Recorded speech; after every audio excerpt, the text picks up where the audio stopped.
लोग मुझे यूट्यूब पे ये लिख रहे हैं कि डॉक्टर जयशंकर आ रहे हैं तो आप उनको अपने घर पे रखें तो हमें इत्मीनान रहेगा कि वो हिफाजत से हैं, कहीं और मत उनको ठहरने दें।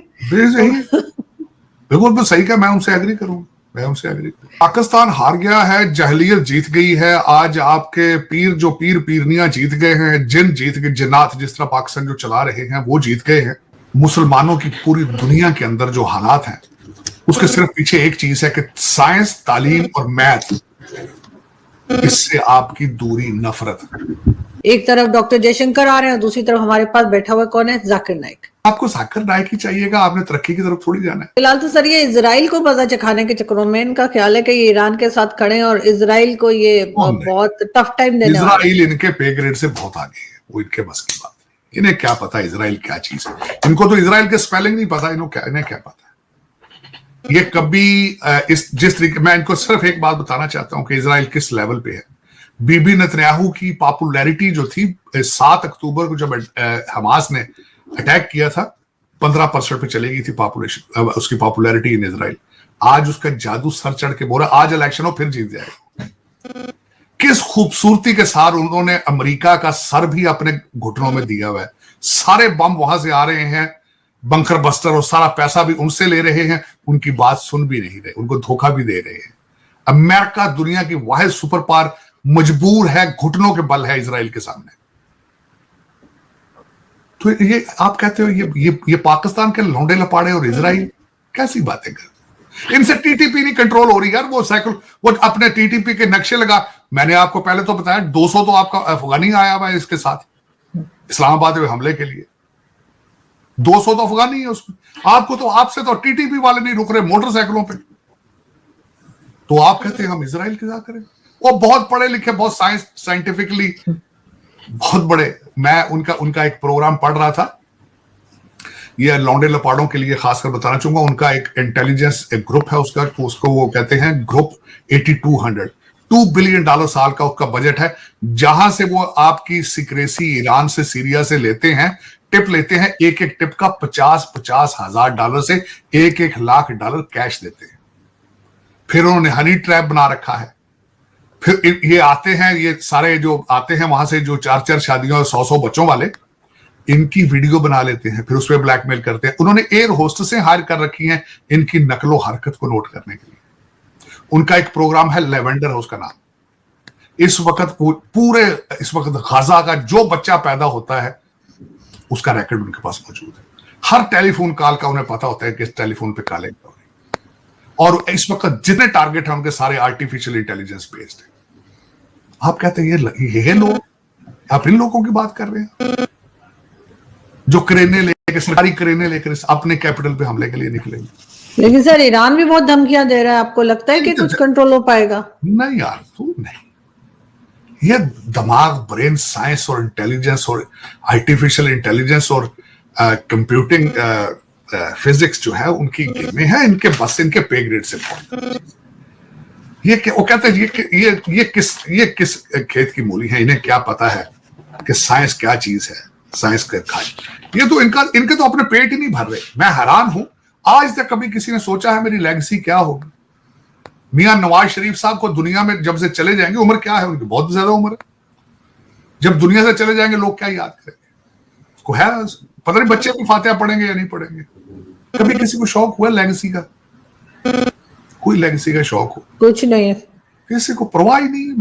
मैं हैरान हूं।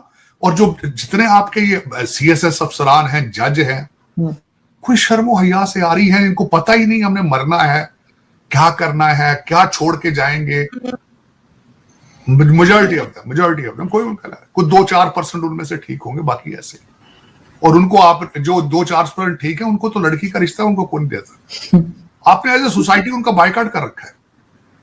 आप कहते हो कि तो बुज़दिल है यार, तो बुज़दिल है, ना खुद खाता है ना किसी को खाने देता है। लेकिन सर आप आए और मैं आपसे अमेरिकन इलेक्शंस का ना पूछूं, ये तो खैर हो नहीं सकता। नहीं, बल्कि 2 चीजें मैं बताना चाहूंगा। मैं बल्कि आज टॉपिक था मेरा, मैं थोड़ा सा यहाँ पे इस वक्त इलेक्शन भी उसी के साथ रिलेटेड है। एक तो फ्लोरिडा के अंदर एक बहुत बड़ा तूफान आया हेलन, और आज दूसरा मिल्टन, एक दूसरा तूफान भी आने वाला है। तकरीबन 200 से ज्यादा लोग मारे जा चुके हैं। कैमला हैरिस ने उनके लिए ऐलान किया है $750 पर पर्सन दिया जाएगा। लोगों के मकान उजड़ गए, गाड़ियां सारी बह गई, मर गया 200 बंदा, बच्चे मिल ही नहीं रहे अभी तक। $750 मजाक उड़ाया। 295 बिलियन तुमने इजराइल को दे यूक्रेन को दे दिया। और सबसे बड़ी बात इस वक्त यहाँ पे कंट्रोवर्सी है, फीमा है हमारी जो इमरजेंसी फेडरल इमरजेंसी जो प्रोग्राम मैनेज करती है एजेंसी, उन्होंने कहा है हमारे पास जो मिल्टन दूसरा तूफान आ रहा है, हमारे पास पैसे नहीं है उसके लिए। पैसे क्यों नहीं है? क्योंकि फीमा के फंड से पैसे निकाल के जो इलीगल वोटर मंगाए इन्होंने बाहर से, इलीगल वोटर मंगाए इन्होंने 21-22 मिलियन, उनके खाने पीने पे सारे पैसे लगा दिए फीमा के। अब अपने तूफानों के लिए बचाने के लिए कुछ भी नहीं। आप गूगल करके देखें तो अमेरिकन आपको रोते चीखते नजर आएंगे नॉर्थ कैरोलिना के फ्लोरिडा के। आज दूसरा सबसे बड़ा स्टेप है बटलर पेंसिल्वेनिया, जहां पे डोनाल्ड ट्रंप साहब के ऊपर अटैक किया गया था, जहां उनके कान के करीब से गोली छू के गुजर गई थी। आज वहां पे वो जलसा करने जा रहे हैं। ये सबसे बड़ी बात। इस वक्त अगर इलेक्शन हुए, मैसिव तरीके से वोट डाले जाएंगे डोनाल्ड ट्रंप साहब के हक में, इसमें कोई शक नहीं। दुनिया जल रही है, इन्फ्लेशन सर चढ़ के बोल रही है। बाबा बाइडेन जो है, हर बच्चा कह रहा है कि उसको तो पता ही नहीं है वो कहाँ है, बंकर में पड़ा है या बीच पे पड़ा है, कहाँ है वो, ना चलने की सलाहियत रखता है ना बोलने की सलाहियत रखता है। इसी चीज का फायदा बीबी नेतन्याहू ने उठाया इजराइल के अंदर, और वो उठा रहे मुसलसल। दुनिया तड़प रही है कि किस तरीके से इनसे जान छुड़ानी है, लेकिन CNN, CNBC रोजाना कहेंगे कि कैमला हैरिस 1 पॉइंट आगे है या 1 पॉइंट पीछे। पता नहीं किस मुंह से उठाए, पता नहीं। मेरा मकसद है, लोग मुसलसल ये कह रहे हैं कि इस वक्त अमेरिका के अंदर जो बंदा डेमोक्रेट को वोट डालेगा उसका इलाज कराना चाहिए। कि इन सर्कमस्टांसेस में जब फॉरेन पॉलिसी मौजूद नहीं है, डी डॉलराइजेशन शुरू हो चुका है, एलाइज छोड़ के भाग चुके हैं, दुनिया जल रही है, 21 मिलियन इलीगल क्रिमिनल्स आ चुके हैं। इन सर्कमस्टांसेस में एक डेमोक्रेट प्रेसिडेंट, चाहे कोई भी हो, वो किस तरह डेमोक्रेट पार्टी किस तरह जीत पाएगी, जबकि अमेरिका का हर शहर गाजा बन चुका है। पुलिस डायल करें तो आती नहीं है।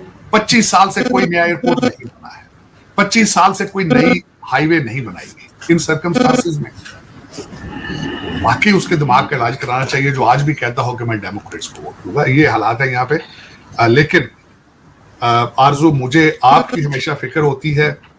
मैं जब भी आज इस्लामाबाद पे जो वो शैलिंग और आग देख रहा था, तो सबसे पहले मैंने जिसका सोचा वो आप थे। बहुत शुक्रिया। आरजू जी वहां पे होंगे तो आपके लिए दुआएं हैं। अपने वतन अजीज पाकिस्तान के लिए दुआएं मांग रहा हूं। मैं तो डॉक्टर जयशंकर साहब के लिए भी दुआएं मांग रहा हूं कि वो जाएं और खैरियत से वापस आ जाएं। और सर, बड़ी इंटरेस्टिंग बात ये है कि कई लोग मुझे यूट्यूब पर ये लिख रहे हैं कि डॉक्टर जयशंकर आ रहे हैं तो आप उनको अपने घर पे रखें, तो हमें इत्मीनान रहेगा कि वो हिफाजत से हैं, कहीं और मत उनको ठहरने दें। बिल्कुल सही का, मैं उनसे एग्री करूँ, लेकिन ये कि बस देखें, आप ये दुआ करें, अरदास करें कि इन लोगों को हदायत हो, ये मिलजुल के रहें और भारत और पड़ोसियों से, ईरान से, सबसे रिलेशनशिप ठीक करें। जय हिंद दोस्तों, स्वागत है आप सभी का हमारे चैनल पर। जयशंकर साहब पाकिस्तान जा रहे हैं और जैसे ही पाकिस्तानियों को इसके बारे में खबर मिलती है, उसके बाद वो इतराने लग जाते हैं और बहुत खुश हो जाते हैं। वहीं पर कुछ पाकिस्तानियों का ये भी कहना है कि जयशंकर साहब आ रहे हैं तो हमारे सारे मसले सुलझ जाएंगे और अब देखो भारत के साथ हमारा व्यापार भी शुरू हो जाएगा। कुछ लोगों का ये भी कहना है कि जयशंकर साहब आखिरकार झुक गए और जो पहले ये हो रहा था कि वो नहीं आएंगे, अब वो आ रहे हैं। पाकिस्तान ने भारत को झुका ही दिया। ऐसे ही हम जब ICC चैंपियंस ट्रॉफी होएगी तो उसमें भी भारत को झुका देंगे। लेकिन जब जयशंकर साहब ने इन सब बातों को सुना तो उसके बाद उन्होंने साफ तौर पे कहा कि सुनो भाई, उछलो मत, मैं यहाँ सिर्फ SCO की मीटिंग अटेंड करने आ रहा हूँ, कोई बातचीत करने नहीं आ रहा हूँ। कोई बातचीत जब होगी वो बाद में देखेंगे, अभी ऐसा कुछ भी नहीं है। जयशंकर साहब का साफ कहना है कि भाई SCO की मीटिंग है, मुझे अपनी जिम्मेदारी निभानी है, बातचीत फिर कभी होगी तो देख लेंगे, बट अभी SCO की मीटिंग कर लेती हैं। अब जैसे ही जयशंकर साहब का ये जवाब पाकिस्तानी सुनते हैं, उसके बाद सब अपना माथा पीटने लग जाते हैं और पाकिस्तानी मीडिया तो वैसे ही बकवास करता रहता है और जैसे ये खबर आती है उसके बाद वो भी रोने लग जाते हैं कि बार फिर से मौका हाथ से निकल गया। वहीं पर कुछ लोग ऐसा भी कमेंट कर रहे हैं अर्जुन काजमी को कि भाई आप उनको अपने घर पर रोको, वहां वो सुरक्षित रहेंगे, अदरवाइज पाकिस्तान के किसी कोने पर विश्वास नहीं है, कहीं भी धमाका हो सकता है। ऐसा तो नहीं हो सकता है, लेकिन इससे जुड़ी हुई खबरें हम लगातार आपके लिए लेकर आते रहेंगे।